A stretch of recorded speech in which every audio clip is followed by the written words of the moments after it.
በስመ አብ ወወልድ ወመንፈስ ቅዱስ አሐዱ አምላክ አሜን።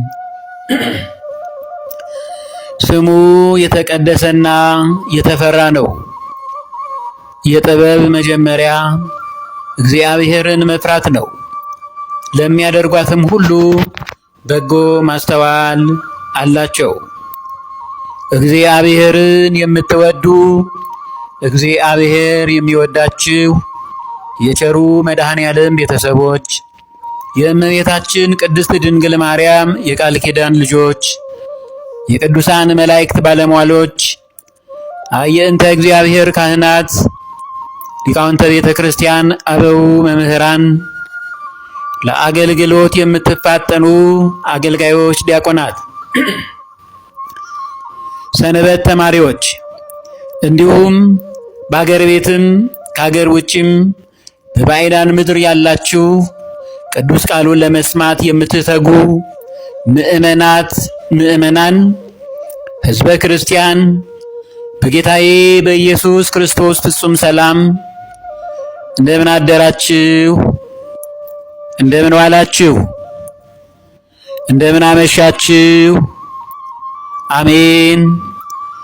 የፍጥረታት ሁሉ ባለቤት ፈጣሪ ፍጡራን ጌታችን መድኃኒታችን ኢየሱስ ክርስቶስ ስሙ ለዘለዓለሙ የተመሰገነ ይሁን።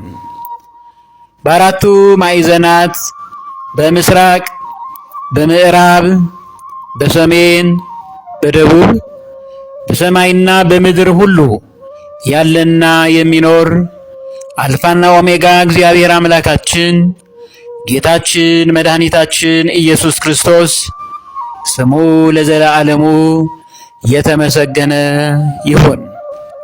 አሜን። የዕለቱ የትምህርታችን ርዕስ የሚሆነው ሥራህን አውቃለሁ በሚለው በዮሐንስ ራእይ ምዕራፍ 3 ቁጥር 8 የሐዲስ ኪዳን ትንቢት መጽሐፍ ከሚባለው እያየን እንማማራለን ማለት ነው።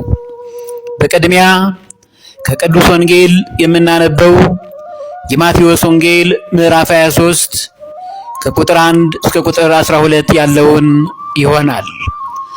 በዚያን ጊዜ ኢየሱስ ለሕዝቡና ለደቀ መዛሙርቱ እንዲህ ብሎ ነገራቸው። ጻፎችና ፈሪሳውያን በሙሴ ወንበር ተቀምጠዋል። ስለዚህ ያዘዟችሁን ሁሉ አድርጉ ጠብቁትም። ነገር ግን እየተናገሩ አያደርጉትምና እንደ ሥራቸው አታድርጉ። ከባድና አስቸጋሪ ሸክም ተብትበው በሰው ትከሻ ይጭናሉ። እነርሱ ግን በጣታቸውስ እንኳ ሊነኩት አይወዱም። ለሰውም እንዲታዩ ሥራቸውን ሁሉ ያደርጋሉ። ስለዚህ አሽንክታባቸውን ያሰፋሉ፣ ዘርፉንም ያስረዝማሉ። በምሳም የከበሬታ ወንበር በገበያም ሰላምታና መምህር ሆይ ተብለው እንዲጠሩ ይወዳሉ። እናንተ ግን መምህር ተብላችሁ አትጠሩ፣ መምህራችሁ አንድ ስለሆነ እናንተም ሁላችሁ ወንድማማች ናችሁ። አባታችሁ አንዱ እርሱም የሰማዩ ነውና በምድር ላይ ማንንም አባት ብላችሁ አትጥሩ። ሊቃችሁ አንድ እርሱም ክርስቶስ ነውና ሊቃውንት ተብላችሁ አትጠሩ። ከእናንተም የሚበልጠው አገልጋያችሁ ይሆናል። ራሱን ከፍ የሚያደርግ ሁሉ ይዋረዳል፣ ራሱንም የሚያዋርድ ሁሉ ከፍ ይላል። ሰማይና ምድር ያልፋሉ፣ ቃሌ ግን አያልፍም አለ ጌታ ለደቀ መዛሙርቱ። መልካም። እንዲህ ነው ያለው እግዚአብሔር በቅዱስ ቃሉ ያስተማረን በእውነት ታላቅ ትምህርት ነው። የቅዱስ ወንጌሉ የቃሉ ኃይልና ጸጋ በእኛም ላይ ይብዛልን። ሰማይና ምድር ያልፋሉ፣ ቃሌ ግን አያልፍም አለ ጌታ ለደቀ መዛሙርቱ የምንለው ቃሉ ሕይወት ስለሆነ ከንቱ የሆነች ዓለም እያታለለችን ከእግዚአብሔር መንገድ ወጥተናልና የማያልፈውን ቃል በተደጋጋሚ እንድናስተውልና እንድናምነው አምነንም እንድናከብረው ለማድረግ ነው። መልካም ነው። እየተናገሩ አያደርጉትምና እንደ ስራቸው አታድርጉ ነው ያለው። ይናገሩታል ግን እነሱ አይፈጽሙትም ነው። ዘርፉን ያስረዝማሉ። በምሳም የከበሬታ ስፍራ፣ በምኩራብም የከበሬታ ወንበር፣ በገበያም ሰላምታና መምህር ሆይ ተብለው እንዲጠሩ ይወዳሉ። እውነተኞቻችንን አባቶቻችንን የማይወክል ተግባር የሚሰሩ በዚህ ዘመንም እንዲህ አይነት ሰዎች አሉ። እነዚህም ተጠበቁ እያለን ነው እግዚአብሔር። ለሰው እንዲታዩ ስራቸውን ያደርጋሉ ነው የሚለው። የትምህርታችን ርዕስ ስራህን አውቃለሁ ነው። በዚህ ዘመን እውነት ስራችን ከእግዚአብሔር ጋር ነው ወይስ ከራሳችን ጥቅምና የራሳችንን ምቾት በማሰብ ነው?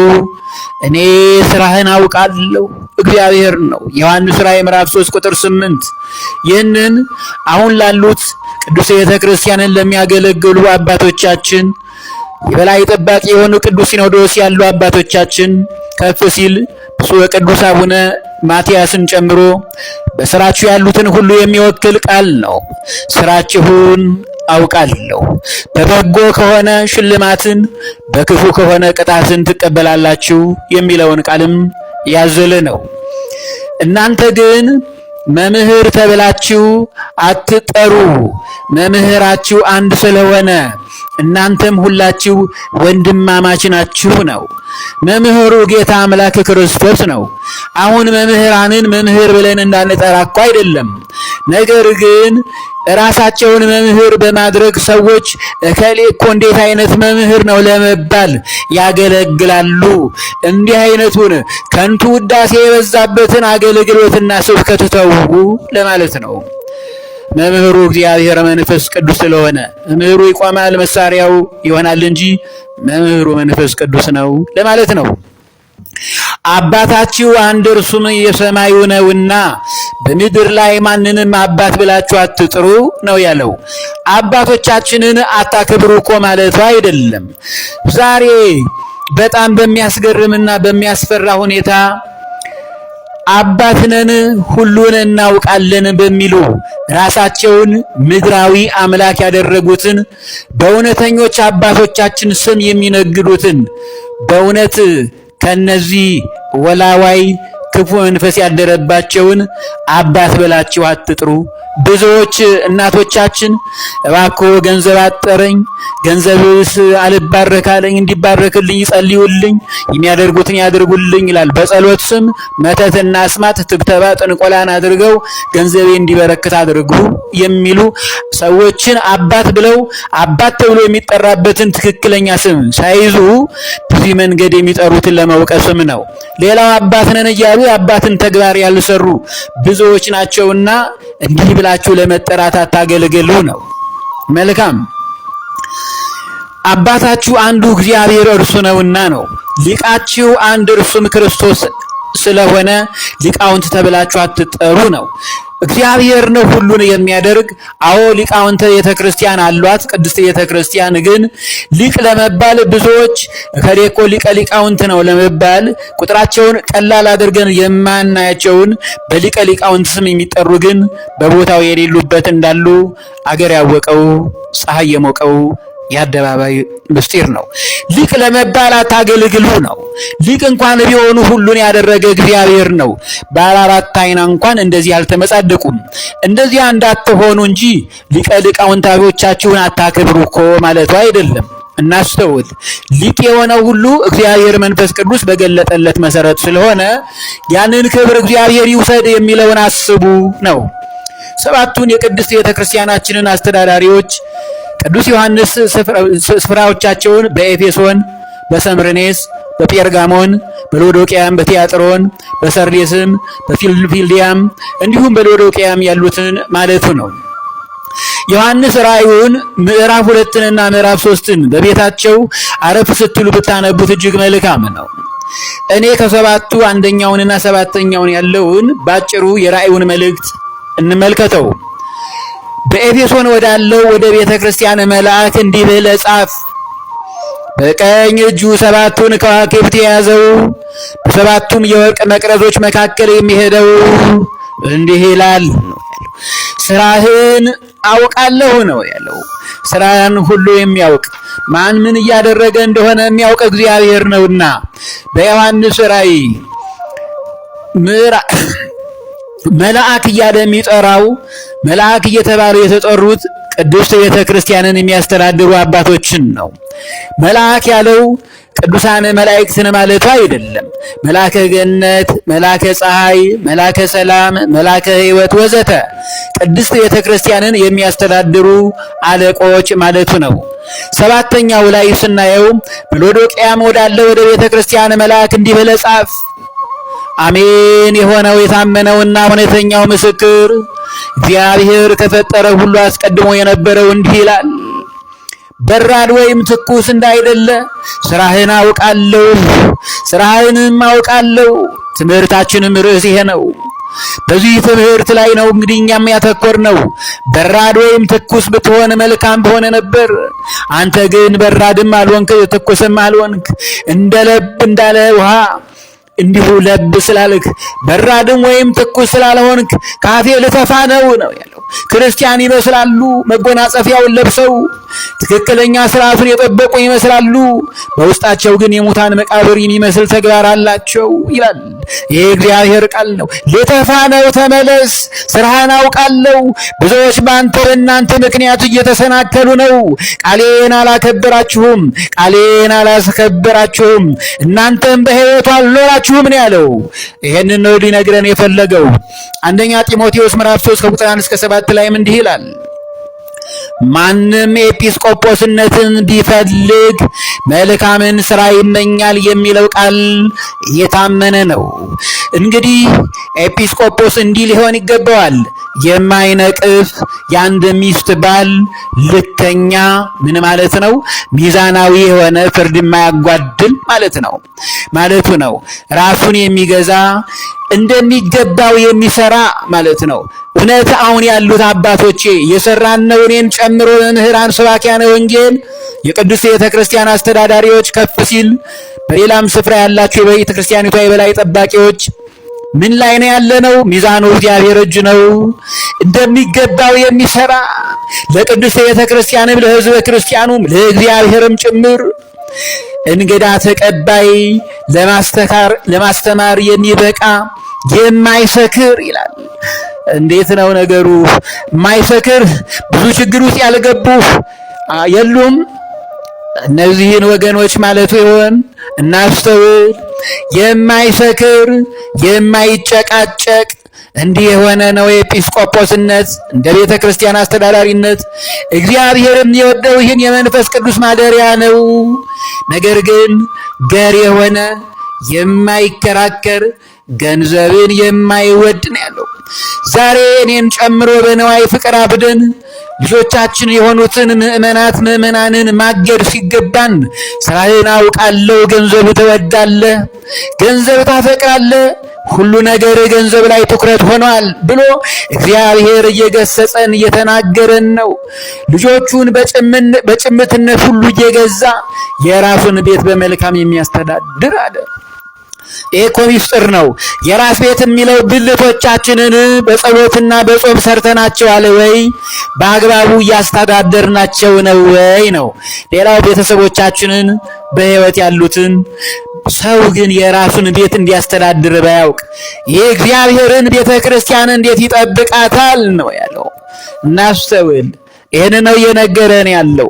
የራስን ቤት ብልትን ካልተቆጣጠሩ፣ በመንፈስ ቅዱስ ጥበብ ካልተቃኙ እግዚአብሔር ቤተ ክርስቲያኑ ማህበር አንድነት ነው። ህንፃ ቤተ ክርስቲያንና ምዕመናኑን እንዴት ማስተዳደር ይቻላል ነው ያለው። ይህ ፍርድ ያመጣል።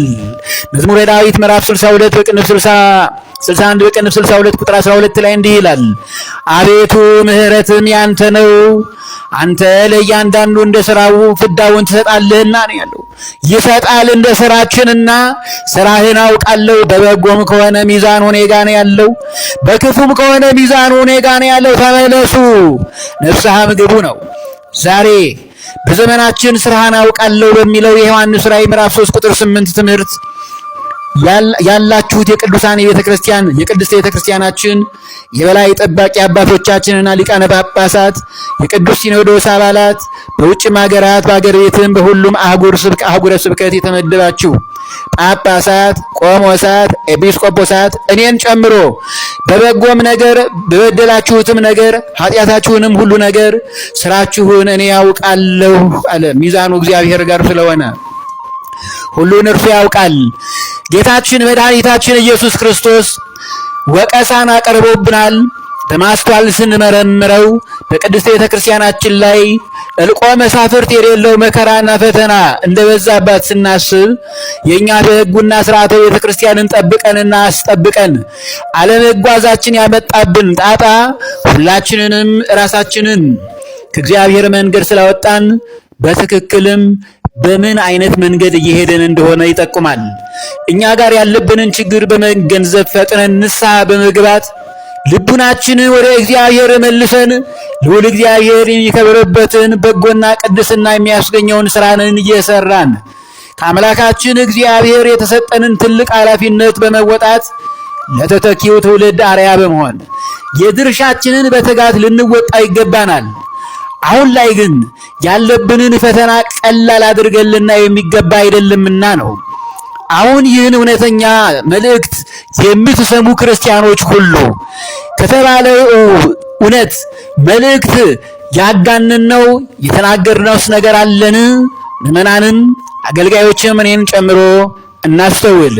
የሐዋርያት ሥራ ምዕራፍ 20 ቁጥር 28 ላይ በገዛ ደሙ የዋጃትን የእግዚአብሔርን ቤተ ክርስቲያን ትጠብቋት ዘንድ መንፈስ ቅዱስ እናንተን ጳጳሳት አድርጎ ለሾመባት ለመንጋ ሁሉና ለራሳችሁ ተጠንቀቁ ነው ያለው ቅዱስ ጳውሎስ ሲያስተምር። ለመንጋው ለሕዝቡ እዘኑለት፣ መሰናክል ውስጥ እንዳይገባ አድርጉት ነው። ይሄ ነው በመንፈስ ቅዱስ እናንተን ጳጳሳት አድርጎ ለሾመባት ለመንጋ ሁሉና ከዚያም ለራሳችሁ ተጠንቀቁ ነው ያለው። ይህንን ነው ማስተዋል ያለብን አባቶቻችን። አንደኛ ጴጥሮስ ምዕራፍ 5 ቁጥር 3 እስከ 4 ላይ እንዲህ ነው ያለው ቅዱስ ጴጥሮስ፣ ለመንጋው ምሳሌ ሁኑ፣ አርአያ ሁኑ፣ መሰናክል ውስጥ አትክተቱት ነው እንጂ ማህበሮቻችሁን በኃይል አትግዙ። ማህበር አንድነትን ጠብቁ። ምዕመናኑ ህዝበ ክርስቲያኑን በጎችን አግዱ። የእረኞችም አለቃ ጌታ አምላክ ክርስቶስ በሚገለጥበት ጊዜ የማያልፈውን የክብር አክሊል ትቀበላላችሁ ነው ያለው። ስንቶቻችን ይህንን የክብር አክሊል እንናፍቃለን ነው። ስራህን አውቃለሁ ያለው ይሄን ነው። አባቶቻችን እኔን ጨምሮ ሁላችን ወደ ልቦናችን ተመልሰን መንጋውን ልንጠብቅ ይገባል። ስራህን አውቃለሁ። የዮሐንስ ራእይ ምዕራፍ 3 ቁጥር 8 ቁጥር 1 ትምህርታችን እዚሁ ላይ ተፈጽሟል። እንደ እግዚአብሔር ቅዱስ ፈቃድ ቁጥር 2 ትምህርታችን በጊዜው ይቀጥላል። ይቆየን። ያስተማረን የመከረን አምላከ ቅዱሳን ኤልሻዳይ ሁሉን የሚችል አምላክ ጌታችን መድኃኒታችን ኢየሱስ ክርስቶስ ለወደደን ከኃጢአታችንን በደሙ ላጠበን መንግሥትን ለአምላኩና ለአባቱም ካህናት እንድንሆን ላደረገ ለእርሱ ከዘላለም እስከ ዘላለም ድረስ ክብርና ኃይል ይሁን፣ አሜን። ወስብሐት ለእግዚአብሔር።